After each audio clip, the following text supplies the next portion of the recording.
Good morning students. तो जैसा कि हमने बात की थी कि हमने उसके अमलगमेशन ऑफ कंपनीज़ की थ्योरी की पढ़ ली थी हमने। तो आज हमें करनी थी जर्नल एंट्रीज उस चैप्टर की। तो मैं सबसे पहले बता दूं कि हमारे पास दो मेथड्स थे, हमने थोड़ा रिवाइज़ करवा देता हूं पीछे वाला। एक तो था इन केस ऑफ मर्जर और सेकंड था हमारा इन केस ऑफ परचेज़। तो अगर मैं बात करूं मर्जर की, तो मर्जर के अंदर क्या होता था कि पूलिंग ऑफ इंटरेस्ट मेथड होता था, और परचेज़ के अंदर क्या होता था कि उसका जो एग्जिस्टेंस है वो ख़त्म हो जाता था। और इसके अंदर है कि जो हमारी ट्रांसफेरर कंपनी है उसकी जो जर्नल एंट्रीज रहेंगी वो दोनों ही केसेस में सेम रहेंगी, बिकॉज़ उसका जो बिज़नेस था वो ट्रांसफ़र हो रहा है किसी न्यू कंपनी को। लेकिन अगर मैं बात करूँ ट्रांसफ्री कंपनी की, तो उसका मर्जर के टाइम पे अलग एंट्रीज़ होंगी और परचेज़ के टाइम पे अलग एंट्रीज़ होंगी। तो सबसे पहले मैं बात कर लेता हूँ हमारी ट्रांसफेरर कंपनी की। ट्रांसफेरर कंपनी एक बार दोबारा रिपीट करते हैं क्या होता है। Transferor company is a company which transfer its all the rights, assets and liabilities to the new company which is transferee company. यानी कि जो ट्रांसफेरर कंपनी होती है वो अपने जितने भी एसेट्स, लायबिलिटीज़, राइट्स, डिवेंचर्स जो भी उनके पास अवेलेबल होता है वो सारा वो एक नई कंपनी को दे देते हैं, जो कि कौन सी कंपनी होती है, ट्रांसफरी कंपनी। तो आज हम ट्रांसफेरर कंपनी की ही बात करेंगे और देखेंगे कि इसके अंदर क्या क्या जर्नल एंट्रीज़ मेन होती हैं। अब मैंने बताया था कि रियलाइज्ड वैल्यू हमेशा ली जाएगी जब हम किसी कंपनी को बंद करेंगे, और अगर कंपनी बंद करनी है तो उसका रियलाइजेशन वैल्यू होगा, वो रियलाइजेशन अकाउंट से निकलेगा। और हमने 11th क्लास के अंदर रियलाइजेशन अकाउंट बनाना सीखा था, तो उसको हम एक बार रिकॉल करते हैं कि रियलाइजेशन के अंदर सबसे पहले एसेट्स जाते हैं, और रियलाइजेशन जो है वो डेबिट साइड होता है एसेट्स के लिए। तो हम बात करते हैं यहाँ पे कि यहाँ पे होगा realisation account debit to sundry assets account, यहाँ पे उसकी अमाउंट, ये जर्नल एंट्रीज रहेगी। अब नरेशंस के अंदर क्या लिखोगे आप, इस नरेशन के अंदर आएगा कि assets transfer to realisation account. Assets हमारे ट्रांसफ़र हो गए, उसके बाद हम क्या करेंगे, लायबिलिटीज़ करेंगे। अब देखो अगर सन्ड्री एसेट्स जो हैं वो डेबिट साइड आए हैं, तो हमारी जो सन्ड्री लायबिलिटीज़ होंगी वो क्रेडिट साइड आएंगी।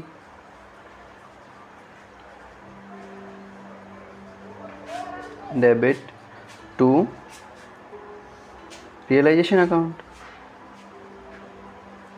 नरेशन सेम रहेगी, लायबिलिटीज़ ट्रांसफ़र टू रियलाइजेशन, कोई चेंज नहीं होगा नरेशन के अंदर, एसेट्स की जगह लायबिलिटी हो जाएंगी। तो अब देखो हमने एसेट्स चेंज कर लिए, लायबिलिटीज़ चेंज कर ली, आई मीन ट्रांसफ़र कर दी किसके अंदर, रियलाइजेशन अकाउंट के अंदर। तो अब हमें क्या करना है कि जो परचेज़ कंसिडरेशन के ऊपर एग्री हुए हैं दोनों कंपनियां, तो उस कंसिडरेशन की ड्यू एंट्री करेंगे हम यहाँ पे, क्योंकि जब तक ड्यू एंट्री नहीं होगी तब तक हम कंपनी बंद नहीं कर सकते। तो उसके लिए हम पहले ड्यू एंट्री करेंगे। तो ड्यू एंट्री क्या होगा कि ट्रांसफ्री कंपनी जो कंपनी उसको परचेज़ कर रही है, अकाउंट डेबिट टू रियलाइजेशन, क्योंकि अमाउंट तो वही देगी ना, तो रियलाइज़ करेंगे हम उस वैल्यू को, जो अमाउंट देगी वो हम यहाँ लिख देंगे। ठीक है, नरेशन होगी परचेज कंसिडरेशन ड्यू, और परचेज कंसिडरेशन मैंने आपको लास्ट वीडियो में जब हमने स्टार्ट किया था उसी दिन निकालना बता दिया था कि आप नेट एसेट्स मेथड से, नेट वैल्यू मेथड से, नेट एक्सपेंस मेथड से आप कैसे निकालेंगे। तो 4 मेथड बताए थे मैंने, तो आप उनके थ्रू हमारा जो हमारी ये है परचेज कंसिडरेशन है वो आप निकाल सकते हो। अब उसके बाद बात करता हूँ मैं फॉर रिसीविंग परचेज कंसिडरेशन। अब ये तो होगी हमारी ड्यू की एंट्री। अब जब रिसीव होगी तो उस टाइम पे क्या करेंगे हम, अब कैसे रिसीव हो सकती है, या तो हमारी बैंक से रिसीव होगी या फिर हमें शेयर्स अवेलेबल होंगे। तो अब देखो हम करेंगे bank account debit, in case ज़रूरी नहीं है कि बैंक में आए, लेकिन अगर आ रही है तो। और नेक्स्ट होगा हमारा shares in transferee company, A limited, B limited, जो भी आपका क्वेश्चन के अंदर गिवन होगा, ट्रांसफरी को हटा के आप वो लिख देना। उसके बाद हम बात करते हैं कि टू, अब यहाँ पे एक डेबिट हुआ था, इसको हम यहाँ पे क्रेडिट कर देंगे। ठीक है, यहाँ पे इसकी अमाउंट, यहाँ पे इसकी अमाउंट और यहाँ पे इसकी अमाउंट। अब यहाँ पे लिखेंगे परचेज कंसिडरेशन रिसीव्ड। अब हमें यहाँ पे परचेज कंसिडरेशन रिसीव हो चुकी है। अब मैं उसके बाद की बात करता हूँ कि उसके बाद हमारे पास क्या होगा कि जैसे जो हमारा सेल ऑफ एसेट्स है जो कि ट्रांसफ़र कंपनी ने नहीं लिया है, यानी कि हमारी जो ट्रांसफरी कंपनी थी उसने मना कर दिया कि हम वो एसेट्स नहीं लेंगे, तो उसके बाद हमें उसको बेचना पड़ेगा। और उसको बेचेंगे तो हम क्या करेंगे कि बैंक अकाउंट डेबिट होगा, क्योंकि जो हम अमाउंट आएगी वो हम बैंक अकाउंट में ट्रांसफ़र कर देंगे। सेकंड चीज़ ये होगी कि अगर उसकी वैल्यू कम आ रही है, यानी कि बुक वैल्यू ज़्यादा है, रियलाइज्ड वैल्यू कम आ रही है उसकी, तो हम उसको रियलाइजेशन अकाउंट में ट्रांसफ़र करेंगे, जो कम वैल्यू बच रही है वो। और फिर हम टू यहाँ पे लिखेंगे एसेट्स अकाउंट। ठीक है, अगर यहाँ पे लॉस है तो ये डेबिट हो जाएगा, अगर प्रॉफिट है तो हम यहाँ पे इसको क्रेडिट कर देंगे, कोई इशू नहीं है। ठीक है, इसके यहाँ पे अमाउंट, इसके यहाँ पे अमाउंट, इसके यहाँ पे। अब यहाँ पे लिखोगे sale of asset which are not taken by transferee company, यानी कि जो एसेट्स ट्रांसफरी कंपनी ने नहीं लिए थे हम उनको क्या कर रहे हैं, सेल कर रहे हैं। अब उसके बाद हम नेक्स्ट पॉइंट पे आते हैं। हमारे नेक्स्ट पॉइंट है हमारा when some liability are not taken over by transferee company. अब लायबिलिटी है तो उसका आप लोग खुद बताओ क्या होगा। एसेट्स का अगर हमें बैंक अकाउंट डेबिट किया तो लायबिलिटी के अंदर क्रेडिट करेंगे। रियलाइजेशन का वही रहेगा कि हम यहाँ पे लिखेंगे लायबिलिटी अकाउंट डेबिट, यहाँ पे realisation account debit to bank, यहाँ पे टू रियलाइजेशन। दोनों में से एक ही आएगा, दोनों मत कर देना। यहाँ पे इसकी अमाउंट, यहाँ पे इसकी अमाउंट। अगर देखो पहले कम थी लायबिलिटी, अब ज़्यादा होगी तो ये क्रेडिट में हो जाएगा। अब बैंक में पहले अमाउंट ज़्यादा आ रही है, लायबिलिटी कम होगी तो यहाँ पे आ जाएगा। ठीक है, आई होप समझ आ गया होगा। अब उसके बाद हम बात करते हैं नेक्स्ट पॉइंट की, जो कि हमारा है for a payment of liquidation expense. जो कि हमारे लिक्विडेशन एक्सपेंस होते हैं, जब कंपनी बंद होती है तो उस टाइम पे कुछ एक्सपेंसेस करने पड़ते हैं, कुछ ड्यूटी वगैरह देनी पड़ती है। तो वो जो एक्सपेंसेस होंगे उनको हम देखते हैं यहाँ पे कि रियलाइजेशन अकाउंट में ही ट्रांसफ़र करेंगे हम। रियलाइजेशन अकाउंट में है, अब एक्सपेंसेस हैं तो कहाँ से पे होंगे, सीधी सी बात है बैंक से पे होंगे। तो realisation account debit to bank, यहाँ पे लिखेंगे लिक्विडेशन एक्सपेंसेस पेड। ठीक है, ये तो हमारा हो गया लिक्विडेशन एक्सपेंसेस का। अब ये है कि इन केस अगर लिक्विडेशन एक्सपेंस जो है वो हमारी ट्रांसफरी कंपनी बियर करती है, ये तो था जब हमारी ट्रांसफेरर कंपनी खुद ही बियर कर रही है तो उसी के बैंक अकाउंट से हमने ट्रांसफ़र कर दिया। अब देखो अगर ट्रांसफरी कंपनी कर रही है, अगर ट्रांसफरी कंपनी हमारी लिक्विडेशन एक्सपेंस बियर करती है तो हम पहले ट्रांसफरी कंपनी को अमाउंट देंगे डेबिट टू बैंक। ठीक है, उसके बाद हम नेक्स्ट पेमेंट करेंगे बैंक अकाउंट टू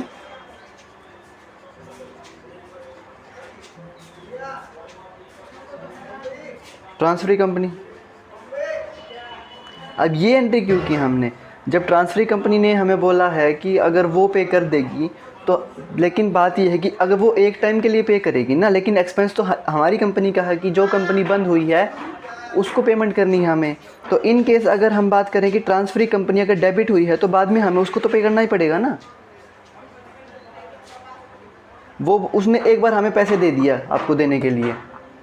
ठीक है, सपोज़ करो आपको कुछ सामान चाहिए, आपने मुझसे पैसे मांगे, मैंने आपको पैसे दे दिए, लेकिन आप वापस भी तो करोगे ना। यहाँ पे बैंक अकाउंट क्रेडिट हुआ है, यानी कि ट्रांसफरी कंपनी ने हमें पैसे दिए हैं हमारा जो लिक्विडेशन एक्सपेंस है उसको पे करने के लिए। लेकिन इन केस अगर अब हमारी कंपनी बंद हो रही है तो वापस तो करने पड़ेंगे ना, रिटर्न तो होगा वो। तो बैंक अकाउंट यहाँ पे फिर से डेबिट हो जाएगा, यहाँ पे ट्रांसफरी कंपनी क्रेडिट हो जाएगी। ठीक है, आई होप समझ आ गया होगा। नेक्स्ट पे चलते हैं हम, for paying A liability not shown in the balance sheet. अब देखो ये जो एंट्रीज़ हैं कि जो हमारी बैलेंस शीट के अंदर नहीं थी, या फिर जो एसेट्स हमारी बैलेंस शीट के अंदर नहीं था, तो उससे कोई फ़र्क नहीं पड़ता, आपको एंट्री वही करनी है, रियलाइजेशन टू एसेट्स और लायबिलिटीज़ टू रियलाइजेशन। तो ये की एंट्री मैं नहीं बताऊंगा, इसको आप लोग खुद कर लेना। नेक्स्ट चलते हम, when realisation account shows profit and loss. अब क्या है कि रियलाइजेशन हमारा अकाउंट पूरा सेटल हो गया है, अब उसके अंदर प्रॉफिट और लॉस बच गया। तो इन केस अगर प्रॉफिट होता है, तो अगर इन केस गलती से अगर प्रॉफिट हो जाता है तो हम उसको कहाँ ट्रांसफ़र करेंगे, इक्विटी शेयर कैपिटल में। बोलो, नहीं करेंगे ना इक्विटी शेयर कैपिटल में, क्योंकि कंपनी तो बंद हो जाएगी। तो हम किसको पे करेंगे, प्रॉफिट के ऊपर किसका राइट होता है, ऑनर का। ऑनर कौन है, हमारे शेयर होल्डर्स। तो इक्विटी शेयर होल्डर्स। ठीक है, यहाँ पे इसकी अमाउंट। अब अगर ऑनर को प्रॉफिट मिल रहा है अगर लॉस हुआ तो कौन बेयर करेगा? डिबेंचर वाले तो करने से रहे, तो कौन करेगा? इक्विटी शेयर होल्डर्स ही करेंगे। ये तो था हमारा इन केस ऑफ प्रॉफिट का। अगर मैं बात करूँ यहाँ पे इन केस ऑफ लॉस की, तो वो भी तो यही बेयर करेंगे। तो equity share holders account debit to realisation account. ठीक है, यहाँ पे इसकी नरेशन आ जाएगी profit divided among the share holders, यहाँ पे हो जाएगा loss divided to share holders. ठीक है, यहाँ पे इसकी जनरल एंट्रीज। तो मैं बात कर रहा था कि जो हमारी इक्विटी एंड लायबिलिटीज़ का जो हमारा हेडिंग होती है हमारी बैलेंस शीट के अंदर, तो उसके अंदर एक सब पार्ट होता है हमारा शेयर होल्डर्स फंड का। यानी कि जो हमारा शेयर होल्डर्स हैं उनका जो बैलेंस है, उनका क्या क्या राइट होता है हमारी। एक तो हमारी होता है इक्विटी शेयर कैपिटल पे, शेयर कैपिटल ही लगा लो सीधा। ठीक है, सेकंड चीज़ आती है उनके रिजर्व्स पे, और फोर्थ चीज़ आती है सरप्लस पे। यानी कि ये 3 चीज़ें तो हमेशा ही शेयर होल्डर्स की होती हैं। तो अब जब कंपनी बंद हो रही है तो सिर्फ शेयर कैपिटल थोड़ी ना देंगे उनको रिज़र्व भी मिलेगा, उनको सरप्लस भी मिलेगा। तो इसी केस की मैं बात कर रहा था कि जब हम ऐसे करेंगे तो उनको हमें रिज़र्व भी देना पड़ेगा, उनको हमें सरप्लस भी देना पड़ेगा। तो अब अगर मैं बात करूँ कि शेयर होल्डर्स को क्या क्या मिलेगा, तो जैसे मैंने बात की थी कि पिछले रियलाइजेशन के अंदर जो प्रॉफिट होगा वो सारा शेयर होल्डर्स को मिल जाएगा, अगर लॉस होगा तो वो शेयर होल्डर्स बियर कर लेंगे। अब मैं उसके बाद बात करता हूँ कि इक्विटी शेयर कैपिटल मिलेगी सबसे पहले उनको। Equity share capital account debit हो जाएगा, और क्या क्या डेबिट होगा? Reserve fund account debit. Third चीज़ है contingency fund account debit. Fourth चीज़ है डिविडेंड इक्वलाइजेशन फंड।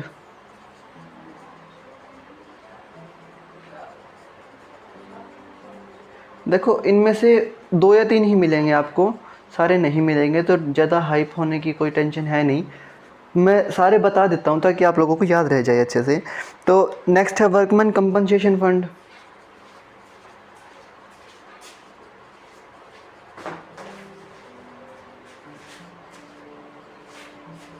उसके बाद है इंश्योरेंस फंड।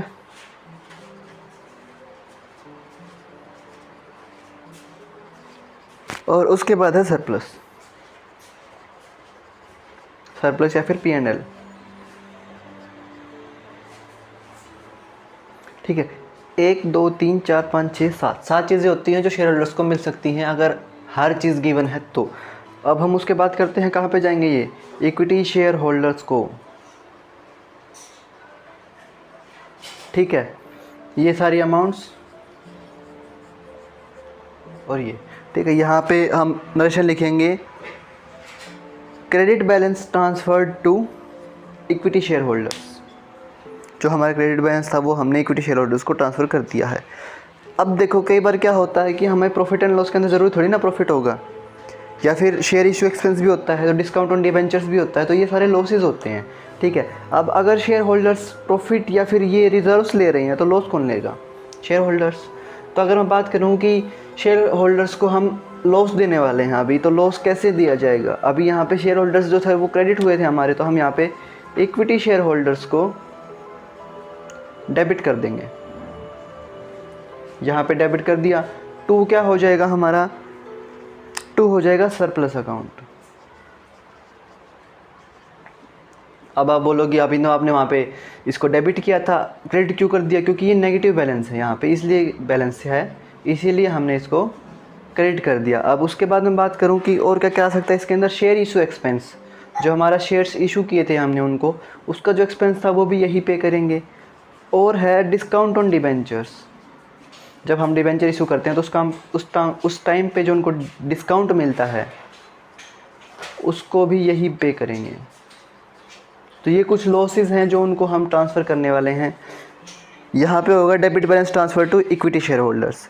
अब इस ट्रांसफेरर कंपनी की जो लास्ट एंट्री है वो मैं आपको बताऊँ, वो आप लोग नोट कर लेना कि equity share holders account debit to bank to shares in transferee company. अब हमें क्या करना है कि उनका जो फंड था शेयर होल्डर्स का, वो हमें क्या करना है कि इक्विटी शेयर होल्डर्स को दे देना है। ठीक है, अब हम यहाँ पे करेंगे कि equity share holders account debit to equity shares in transferee company. अब ज़रूर थोड़ी है जितने हमारे पास शेयर होल्डर थे सबको ट्रांसफर कंपनी में शेयर्स मिल गए होंगे, कुछ को कैश भी दे दिया होगा उन्होंने, तो हम यहाँ पे टू बैंक। ठीक है, जिनको नहीं मिले उनको हमने बैंक से पेमेंट कर दी, जिनको मिल गए उनको हम ट्रांसफर कंपनी के इक्विटी शेयर्स प्रोवाइड करवा दिए।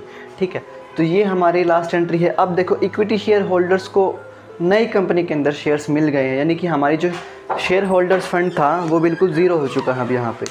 तो अगर मैं इस टाइम पे बात करूँ कि अब इस कंपनी के अंदर कुछ नहीं बचा है, यानी कि इस कंपनी की एंट्रीज कंप्लीट हो जाएंगी।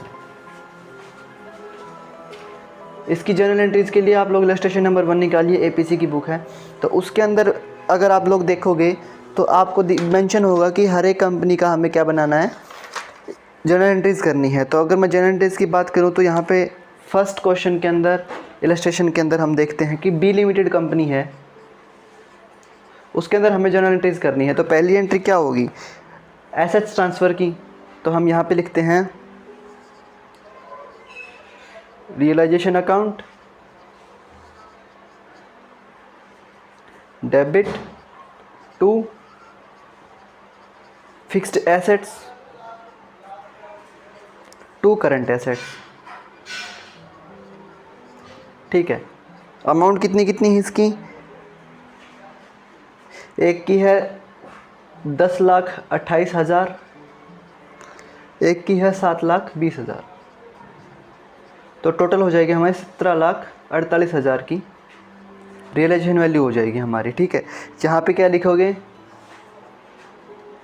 Assets transfer to realisation. ठीक है, उसके बाद हम बात करते हैं जब लायबिलिटीज़ ट्रांसफ़र करेंगे तो हम यहाँ पे क्या करेंगे, इसके अंदर गिवन है कि 12% debentures,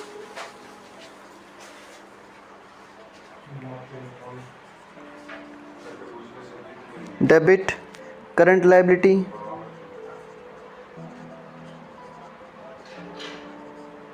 account debit to realisation. Liabilities आ गई हमारी, वैल्यू कितनी कितनी इसकी 75,000 इसकी है और 2,15,000 करंट लायबिलिटीज़ की है। तो अब अगर इनका अगर हम सम करते हैं तो कितना हो जाएगा, 2,90,000 इसका हो जाएगा। यहाँ पे क्या लिखेंगे, liabilities transfer to realisation account. अब उसके बाद मैंने क्या बताया था कि जिस परचेज़ कंसिडरेशन के ऊपर एग्री हुई हैं दोनों कंपनियाँ, उसको हम इसके अंदर लिखेंगे। तो परचेज़ कंसिडरेशन कैसे निकालोगे आप लोग, वो देखते हैं। परचेज़ कंसिडरेशन के हम यहाँ पे लगाएंगे नेट वैल्यू मेथड के अंदर कि उन्होंने बोला कि 1 लाख शेयर इशू करेंगे वो @10, इक्विटी शेयर्स की बात हो रही है। तो कितने हो गए, 10 लाख हो गए, यानी कि 1 मिलियन हो गए। उसके बाद हम बात करते हैं कि 3,000 @100, ये क्या है, ये हमारे प्रेफरेंस शेयर्स हैं। ठीक है, अब 3,000 है 100 रुपीज़ यानी कि 3 लाख। तो अब इसके अंदर डिबेंचर्स इंक्लूड नहीं होंगे, ये सिर्फ ओनर्स की बात चल रही है, डिबेंचर्स कभी ओनर नहीं होते। तो यहाँ पे टोटल अमाउंट हो जाएगी हमारी 13 लाख की।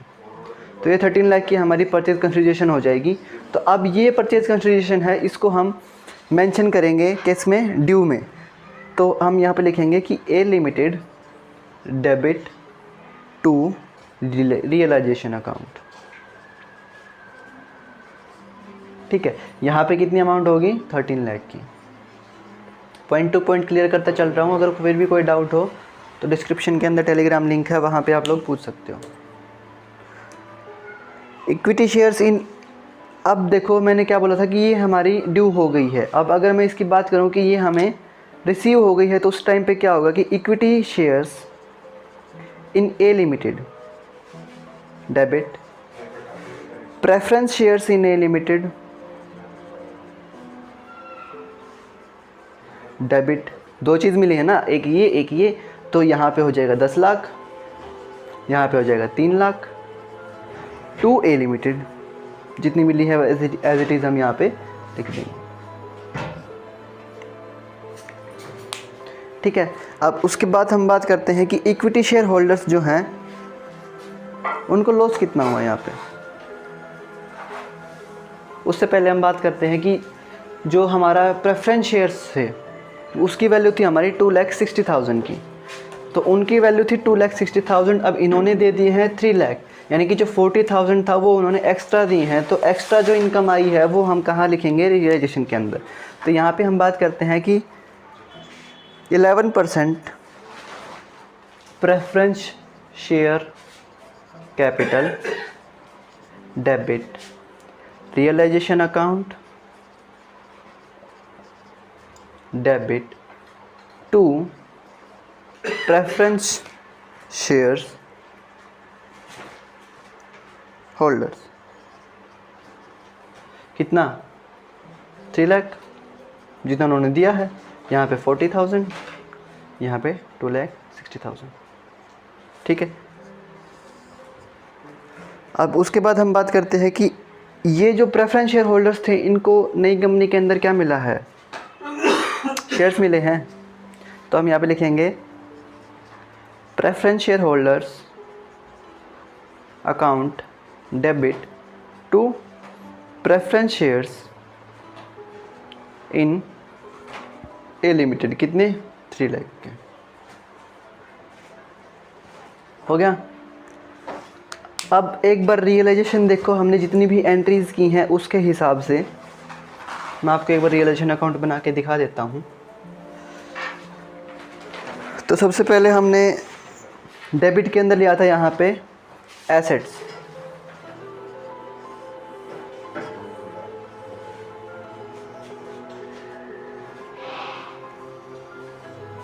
ठीक है। एसेट्स की वैल्यू थी हमारी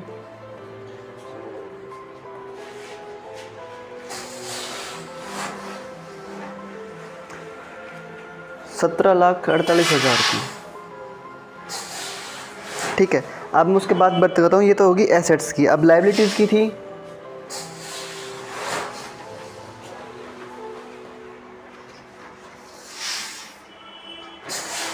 लायबिलिटीज़ की कितनी थी हमारी, 2,90,000 की। यहाँ पे मैं इंडिविजुअल नहीं लिख रहा हूँ क्योंकि मुझे सिर्फ बैलेंस निकालना है। उसके बाद अगर मैं बात करूँ कि A limited debit to realisation, यानी कि जो हमारी परचेज कंसिडरेशन थी वो हमारी थी 13 लाख की, ठीक है। अब अगर मैं उसके बाद बात करता हूँ, अभी जो हमारा रियलाइजेशन अकाउंट डेबिट टू क्या आया है, preference shares in A limited, कितना है 40,000। अब ये टोटल कितना सम होगा, 17,88,000। यहाँ सम कितना हुआ, 15,90,000, ठीक है। अब कम कौन सा है, ये वाला है। तो यहाँ पे जो आया है वो लॉस आया है हमारा। तो अब यहाँ पे करेंगे इक्विटी शेयर होल्डर्स, लॉस जो है वो कहाँ जाएगा, equity share holder debit to realisation. तो कितना जाएगा, 1,98,000, 8,871। हो गया बैलेंस मैच। तो ये हमारा, अब ये आया है, ये हमारा क्या आया है, लॉस आया है इक्विटी शेयर होल्डर्स को पे करने का। तो अब उसके बाद हम इसको जनरल एंट्रीज के करेंगे। तो जनरल एंट्रीज के अंदर क्या होगा कि equity share holders account debit to realisation 1,98,000, equity share holders account debit to realisation 1,98,000। ये हमारी ट्रांसफ़र होगी सारी की सारी। अब उसके बाद बात करता हूँ कि जो हमारी शेयर होल्डर्स फंड था उसके अंदर जो वैल्यूज़ गिवन थी वो हमें इक्विटी शेयर को ट्रांसफ़र करनी है। प्रेफरेंस शेयर यहाँ पे ख़त्म हो गया। अब मैं बात करता हूँ इक्विटी शेयर कैपिटल की। तो इक्विटी शेयर कैपिटल हमारी कितनी है, 8 लाख की डेबिट। और क्या होगा, जनरल रिजर्व गिवन है जी आर डेबिट, कितने से, 3 लाख से। उसके बाद स्टैट्यूटरी रिजर्व डेबिट 35,000। उसके बाद बात करते हैं सरप्लस अकाउंट डेबिट 63,000 से। 2 हमें करना है इक्विटी शेयर होल्डर्स को, टोटल हो जाएगा हमारा 11,98,000। अब उन्होंने हमें कितने दिए हैं, 1 लाख शेयर्स 10 रुपीज़ ईच, यानी कि 10 लाख का।